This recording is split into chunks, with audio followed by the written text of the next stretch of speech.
अस्सलाम वालेकुम, welcome to my YouTube channel video update tech. तो कैसे हैं आप सब। आज हम CS304 जो सीरीज़ है हमारी, उसके हमने मोस्ट इम्पोर्टेंट जो MCQs है ना, वो आज इस टॉपिक में हमने पढ़ने हैं। तो बिना टाइम वेस्ट के चलते हैं हम अपने MCQs की तरफ। लेकिन उससे पहले अगर आप मेरे चैनल पे फर्स्ट टाइम आए हैं तो इसको सब्सक्राइब लाजमी कीजिएगा और बेल आइकन बटन क्लिक कर दे ताकि आपको न्यू अपडेट्स मिलती रहें। तो MCQs मैं जल्दी आपको पढ़ाऊंगा और साथ समझाऊंगा, लेकिन जो मेरी पिछली वीडियोस हैं उस पर मुझे इतना अच्छा रिस्पॉन्स नहीं मिला, तो अब मेरा इतना वो दिल नहीं करता कि मैं आपको ज़्यादा से ज़्यादा समझाऊं। मैंने इतनी इन्फॉर्मेशन उसके अंदर शेयर की थी पिछली वीडियो में, बट रिस्पॉन्स उसका ज़्यादा मुझे मेरे ख्याल 25 से 26 व्यू आए हैं बस, और मैंने इतना ब्रीफली उसके अंदर समझाया था लेकिन कोई रिस्पॉन्स नहीं मिला। तो ये अब मैं पढ़ाऊँगा कम, इसके अंदर मैं अपनी एफर्ट किया करूँगा।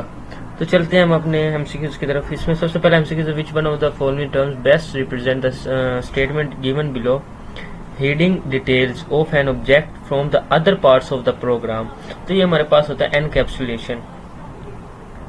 अब पिछली वीडियो मैंने उसके अंदर यही बताया था एनकैप्सुलेशन क्या होता है। जो MCQs में लगाता जाए तो उसकी डिटेल्स बताता जाया था, बट उसका रिस्पॉन्स अच्छा नहीं मिला। लेकिन कोई बात नहीं, चले मैं इसमें भी आपको बता देता हूँ। Hiding details of the object मतलब कि एनकैप्सुलेशन। मैं आपको एक एग्जांपल देता हूँ कि आप कभी ना कभी डॉक्टर के गए होंगे, आपने कोई कैप्सूल भी लिया होगा कभी या देखा होगा। तो कैप्सूल क्या है, आप इसको कह दें एनकैप्सुलेशन। मतलब एनकैप्सुलेशन मतलब कि कैप्सूल के अंदर क्या होता है, उसके अंदर डिटेल्स हाइड होती हैं, उसके अंदर चीज़ें अंदर होती है, हमें नज़र नहीं आ रही होती, लेकिन उसके अंदर कोई ना कोई चीज़ होती है। तो hiding details of an object from the other parts program हमारे पास एनकैप्सुलेशन कहलाती है। By default which access level assign to the member of class. Access करते level assign member of class, तो ये हमारे पास होते हैं प्राइवेट। जो क्लास में मेंबर एक्सेस करते हैं वो हमारे पास प्राइवेट होते हैं। उसके बाद next, consider cupboards has books. What is the relationship between cupboards and books. Cupboards और बुक का रिलेशनशिप क्या है, तो ये हमारे पास एग्रीगेशन है। ठीक हो गया। क्यों, अब आपको जहन में आ रहा होगा कपबोर्ड और बुक का रिलेशन एग्रीगेशन क्यों, कंपोजिशन क्यों नहीं है। कंपोजिशन हमारे पास वो रिलेशनशिप होता है जो एक दूसरे पर, मतलब मैं आपको एग्जांपल कैसे दूं कि जैसे मोबाइल है और चार्जर है, इन दोनों का कंपोजिशन है। जब तक मोबाइल नहीं है तो चार्जर नहीं है, चार्जर नहीं तो मोबाइल नहीं है।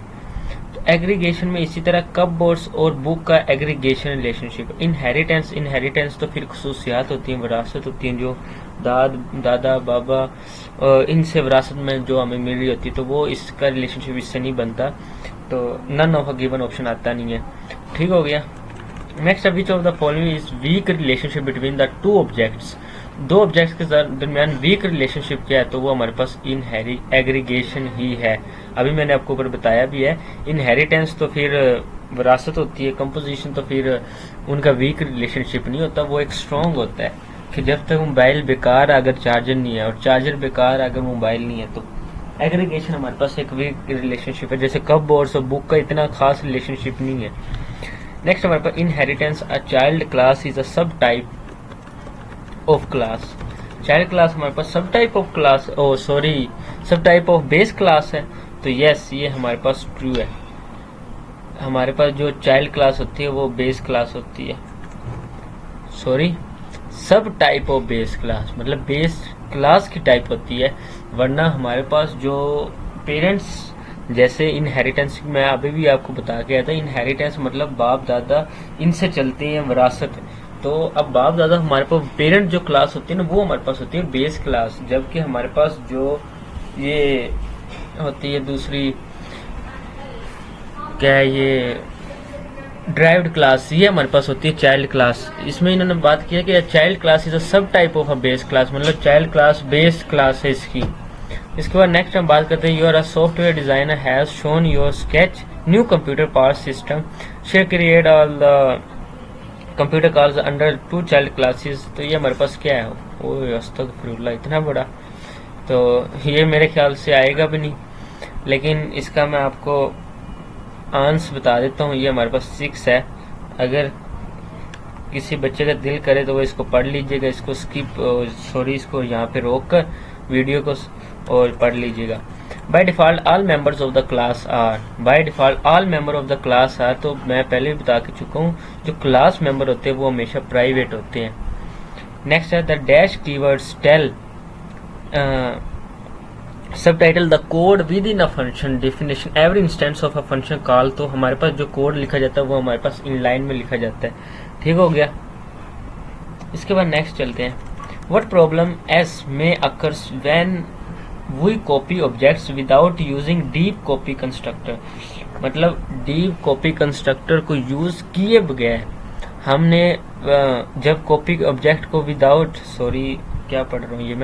जब हमने कॉपी किया ऑब्जेक्ट को विदाउट यूजिंग कॉपी कंस्ट्रक्टर के, डीप कॉपी कंस्ट्रक्टर के, हमने उसको कॉपी किया तो वो क्या है हमारे पास, डैंगलिंग पॉइंटर, मेमोरी लीकेज या सिस्टम क्रश, तो इसमें हमारे पास ये सारी चीजें आ जाती हैं। जो हमारे पास ये होता है ना डीप कॉपी कंस्ट्रक्टर, ये अगर शॉर्ट में आ जाए तो आप इसके शॉर्ट में भी लिख दीजिएगा। डीप कॉपी कंस्ट्रक्टर के अंदर हमारे पास 3 चीजें होती है, मेमोरी लीकेज भी होती है, सिस्टम क्रश भी होता है और डैंगलिंग पॉइंटर भी होता है। इसके बाद नेक्स्ट हम चलते हैं। We can get only one unique value which can be used by all the objects of that class by the use of, तो सॉरी ऊपर चला गया। तो इसमें हमारे पास क्या आता है, तो इसमें हमारे पास आता है स्टैटिक वेरिएबल्स। अब स्टैटिक वेरिएबल्स क्या होता है, we can get only one unique value, हमने एक यूनिक वैल्यू को यूज किया, can be use all the objects, उसको यूज किया ऑल ऑब्जेक्ट्स में that class by use of, तो वो हमारे पास एक स्टैटिक वेरिएबल है। क्योंकि आपने भी शायद देखा होगा स्टैटिक हमारे पास एक होता है, डायनामिक हमारे पास 2 होते हैं, इंस्टेंस में हमारे पास जितने मर्जी होते हैं, डाटा मेंबर्स तो फिर इवन सो ऑन जितने मर्जी हम लगा सकते हैं। तो स्टैटिक उन्होंने कहा एक यूनिक है, तो ये हमारे पास स्टैटिक वेरिएबल्स है। Dash provide the facility to access the data members, तो इसके अंदर हमारे पास आता है एक्सेसर फंक्शन, जो डाटा को एक्सेस कर रहा है तो वो हमारे पास एक्सेसर फंक्शन ही होगा। उसके बाद नेक्स्ट है static member function called when a class is not even when a class. Static member अभी आपको मैं एक तो पूरी डिटेल बता कर रहा हूँ। स्टैटिक हमारे पास एक मेंबर होता है, तो इसमें हमारे पास इंस्टेंशिएटेड आएगा इसके अंदर। उम्मीद करता हूँ आपको मेरी समझ आ रही होगी, मैं तो अपनी पूरी एफर्ट के साथ आपको समझा रहा हूँ। तो अगर आपको समझ आ रही है तो कमेंट में नाइस सर या गुड एफर्ट्स इस तरह कमेंट कर दिया करें, ताकि नेक्स्ट वीडियो भी और अच्छे से अच्छे बन सके। और साथ में ये भी बताया करें कि अगर आपको वीडियो अच्छी लग रही है तो आप बताएं मुझे सर कि हमें इस टॉपिक पर वीडियो बना के दें, CS 403 पर बना के दें, 304 पर तो मैं बना रहा हूँ ना, 403 पर बना के दें, MGT 211, 101 इंग्लिश, उर्दू, मतलब जो भी आपका दिल करे आप बताया करें मुझे। तो अगर अच्छी लगती हैं तो अगर ऐसे आप वीडियो बनवाएं और उसको फिर व्यू भी ना आए तो फिर इसका कोई फायदा नहीं है ना। If roll number is a constructed data member of the class student, then which definition is correct for the member function show? तो इसके अंदर हमारे पास आता है int show constructor return, जो ये हमारे पास है ना int show constructor, ये हमारे पास इसका करेक्ट आंसर है।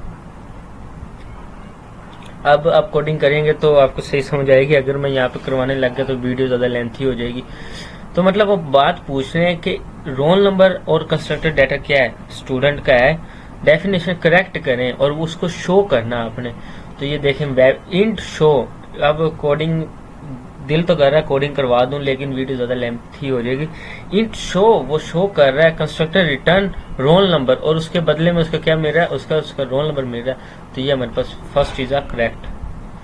सेकंड भी वैसे मैं आपने भी नोट किया होगा, मैं आपको सिर्फ और सिर्फ एक ही MCQ बताता हूँ। क्यों पेपर कह रहे हो कि आप कह रहे हो कि provide the facility access of data member, तो अब मैं यहाँ पे कह रहा हूँ private function, inline function, none of a given.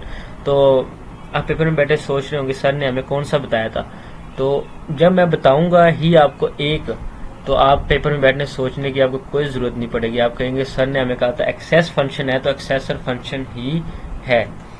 उसके बाद नेक्स्ट चलें, इसका मैं आपको सब बता रहा हूँ।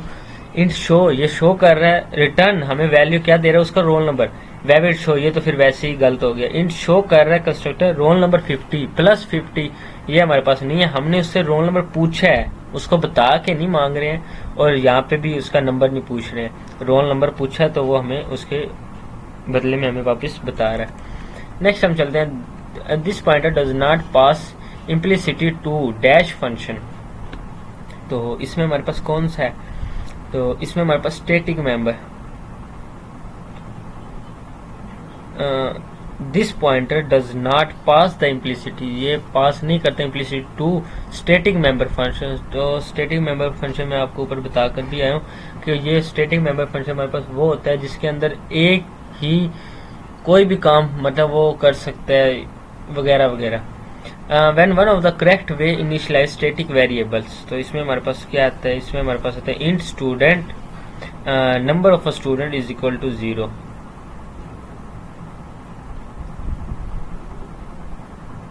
इंट मतलब स्टूडेंट पूछ रहे हैं, फिर नंबर ऑफ अ स्टूडेंट कितने हैं, और उन्होंने इज इक्वल टू 0 लगा दिया कि आप बताएं कोडिंग के जरिए। Using encapsulation we can achieve, तो इसके अंदर हमारे पास आ जाएगा, वैसे तो हमारे पास इसके अंदर इंफॉर्मेशन हाइडिंग भी आ जाता है, और ये भी least inter dependency among models भी आ जाता है, इम्प्लीमेंटेशन डिपेंडेंसी भी आ जाता है, मतलब एनकैप्सुलेशन मैं आपको ऊपर बताकर भी आया था। तो इसमें हमारे पास all of a given option आ जाएगा।